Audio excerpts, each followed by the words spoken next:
అస్సలాముఅలైకుం వరహ్మతుల్లాహి వబర్కాతు. Hello friends, మా channel SS కాస్మీలోకి స్వాగతం. మీరందరూ క్షేమంగా ఉన్నారని భావిస్తున్నాను.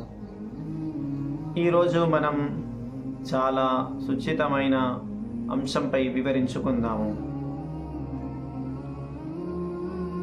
ఆ అంశం ఏమిటంటే, ఈ ప్రపంచంలో మానవులకు ముందు ఎవరు జీవించేవారు? అయితే మన ఇస్లామిక్ హిస్టరీలో ఇలా చెప్పడం జరిగింది, మానవులకు ముందు ఈ భూమిపై జిన్నాత్ నివసించేవి. కానీ కొన్ని కారణాల వల్ల అల్లాహ్ సుబ్హానహు వ తఆలా వాళ్ళను అంతం చేశారు. దాని తర్వాత మానవులను ఈ భూమిలోకి పంపించారు. అయితే మానవుల్లో మొట్టమొదటి వ్యక్తి హజరత్ సయ్యిదనా ఆదం అలైహిస్సలాతు వస్సలాం.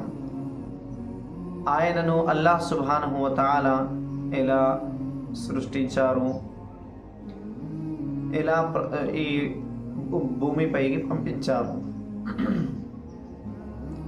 అయితే హదీస్లో ఇలా చెప్పడం జరిగింది, అల్లాహ్ సుబ్హానహు వ తఆలా దేవదూత అయిన హజరత్ ఇజ్రాయిల్ అలైహిస్సలాతు వస్సలాంకు చెప్పారు, నువ్వు భూమిపైకి వెళ్ళు, అక్కడి నుండి ఒక పిడికెడు మట్టిని తీసుకురా. అయితే హజరత్ ఇజ్రాయిల్ అలైహిస్సలాతు వస్సలాం దేవదూత ఈ భూమిపైకి వచ్చారు.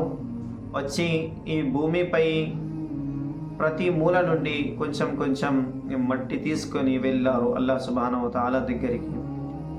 అదే మట్టితోని అల్లాహ్ సుబ్హానహు వ తఆలా హజరత్ ఆదం అలైహిస్సలాతు వస్సలాంను సృష్టించారు.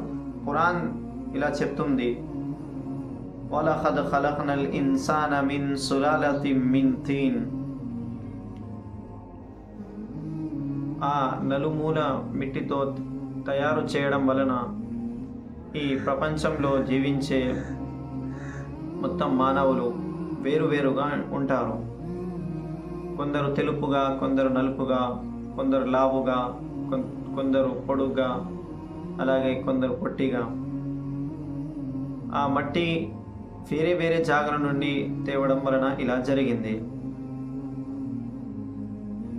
దాని తర్వాత అల్లాహ్ సుబ్హానహు వ తఆలా ఆ మట్టితో హజరత్ ఆదం అలైహిస్సలాతు వస్సలాంను సృష్టించారు.